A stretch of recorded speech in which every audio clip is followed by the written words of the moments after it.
magandang umaga mga kabrok. So ngayon sa umagang ito mga kapamers ay nandito tayo sa ating munting abakahan mga kapamers, kung saan ay iilan-ilan na yung ating mga abaka mga kapamers. So maluwang, so yung mga pakampi din mga taniman natin yan. So ang ating pag-usapan o i-share ko ngayon mga kapamers ay yung nilinisan ko dun sa taas na taniman natin ng abaka mga kapamers. So bago ko taniman ng abaka mga kapamers ay taniman ko muna siya ng mais mga kapamers para may pangtubong tayo sa ating manok mga kapamers. Medyo mabigat yung para lagi tayong bumibili ng kain sa ating manok mga kapamers. So taniman ko na naman ng mais mga kapamers, kahit mayroong mga kumakain sa ating tanim na mais. So i-try lang natin mga pagkatapos ng mais mga kapamers, taniman natin siya ng kamuti para yung lupa ay tataba mga kapamers. So taniman natin kamuti, sabay na tanim ng abaka mga kapamers. So yun ang magandang mataba tong abaka mga kapamers pag kamuti ang nauna mga kapamers, tapos may abaka. So tayo na mga kapamers, punta na natin doon sa taas. Ipakita ko sa inyo yung nilinisan ko, at saka maglinis din ako mga kapamers, linis kasi hindi pa natin nataniman ng mais mga kapamers, no? So tayo na mga kapamers. Ito na yung sinabi kong nilinisan ko mga kapamers, ito banda, kasi ito grabe ang damo ito dito mga kapamers. Dati talaga mga kapamers, ito abakahan ito mga kapamers. Anong nagkasakit ng abaka, so ito lang ang hindi ko pa nataniman mga kapamers. At saka kasi din mayroong niyog mga kapamers. Nung bumagyo mga kapamers, so halos nangatumba yung niyog mga kapamers. Ikot ko kaya mamaya para makita mga kapamers. Ayun, linisan ko para mataniman ko na muna ng mais mga kapamers. Pagkatapos ng mais ay kamuti. So 3 months lang yun mga kapamers ng mais. Kamuti another 3 months o 4 months. Okay. At sabay na rin abaka mga kapamers. Ayan, para makita mga kapamers, ikot ko kayo mga kapamers. Ayan mga kapamers, yan niyog, 4 na niyog mga kapamers dito natutumba mga kapamers. Isa, 2, 3, 4, 5,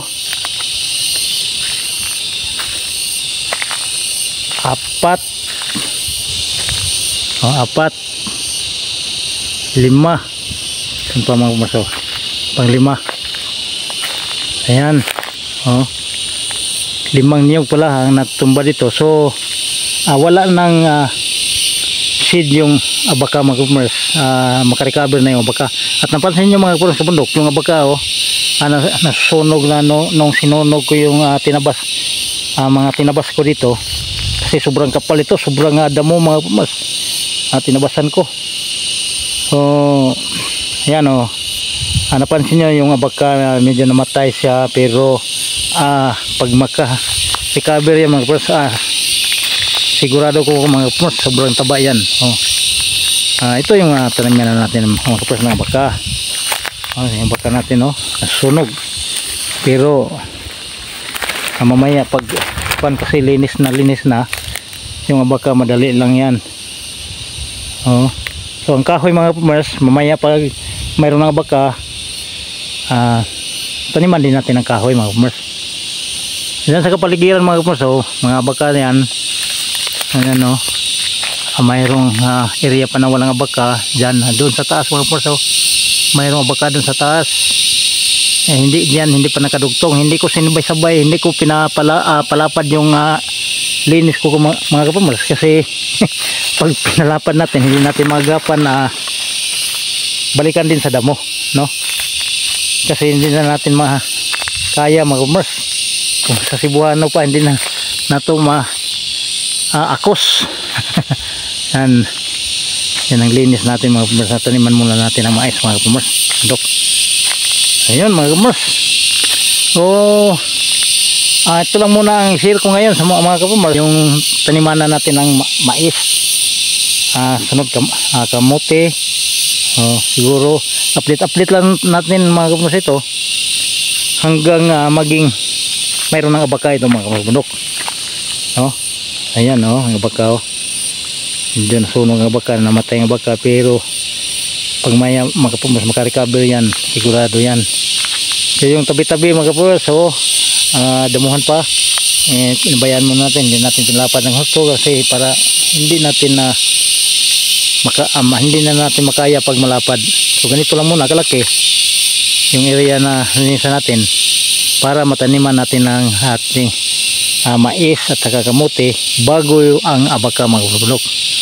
Ayun, hanggang doon mga kapulok yung area natin. Yan, ito sa taas may mga abaka na yan. So pag makumpleto na sa abaka mga kapulok, okay na.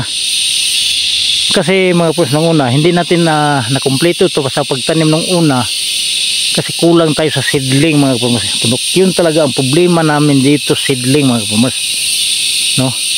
So dandahan at saka yung variety ng abaka dito mga kapulok medyo iba-iba na. Dapat sana yung inusa talaga, pero ngayon napansin nyo mga kapulok yung nasusunog mga inusa yan, nasusunog na inusa yan mga kapulok. Yung nagumpukan doon hindi yan inusa mga kapulok. Medyo magaan yung fiber niya yan mga kapulok. So yun mga kapulok, hanggang dito lang muna, update lang natin mga kapulok kung anong resulta ng tinatrabaho natin mga kapulok. Okay, maraming salamat mga kapulok. Pag-share na lamang mga kapulok kung nagustuhan nyo yung video na ito, paki-like at sa hindi pa nagpag-subscribe mga kapulok, please subscribe sa ating YouTube channel kung nagustuhan nyo yung mga video katulad nito mga kapulok. Okay, maraming salamat.